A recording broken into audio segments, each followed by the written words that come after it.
మారిన మనిషి మర మనిషి. ఎవరిని అంటున్నావు తల్లి? ఎవరిని అంటున్నావు? మీ బాపును అనుకో, తప్పులేదు. బిడ్డగా మీ బాపును ఏమన్నా అనుకునే హక్కు మీకున్నది. కానీ ఆయన మీ తండ్రిగా ఉన్నప్పుడు మాత్రమే. తండ్రి స్థాయికించి ఆయన ఎప్పుడో ఈ రాష్ట్రానికి ముఖ్యమంత్రి అయ్యి ఇలా మాజీ ముఖ్యమంత్రి అయినప్పటికి కూడా చాలామంది బిడ్డలకు తండ్రి లెక్క ఉన్నాడు. అందుకే ఆయనను జాతి పిత అని పిలుచుకుంటారు. సరే, పిలవని వాళ్ళు పిలవకపోని పీతనా అనేటోడు అంటే అనను. కానీ పిత అనుకునేటోళ్ళే కోట్ల మంది ఉన్నారు. కావాలంటే మీరు చెక్ చేసుకోరు. సో పిత అని అనుకుంటున్నప్పుడు నీ సొంతం ఒక్కడైతే నువ్వు అన్నావంటే ఒక అర్థం ఉంది. మీ సొంతంకి వెళ్ళి ఎప్పుడో ప్రజల సొంతం అయిపోయాడు ఆయన. కేసీఆర్ అంటే ఆయన ఇలా కవిత మనిషి కాదు, కవితనో కేటీఆర్ మనిషో కాడు, ప్రజల మనిషి. కాబట్టే ఇలా తెలంగాణ సమాజం అంతా ఆయనని జాతిపిత అని పిలుచుకుంటుంటే ఆయన అందరికీ తండ్రి అయినప్పుడు నీకు హక్కు ఎక్కడిది అని అడుగుతా ఉన్నా.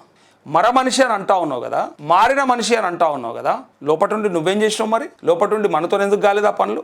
వాళ్ళు ఆడిస్తున్నారు అన్నావు అనుకో, తమరు చేస్తే ఏం చేస్తారు మరి? తమరైతే ఏం చేస్తారు మరి అని ఇలా జనం అడుగుతా ఉన్నారు.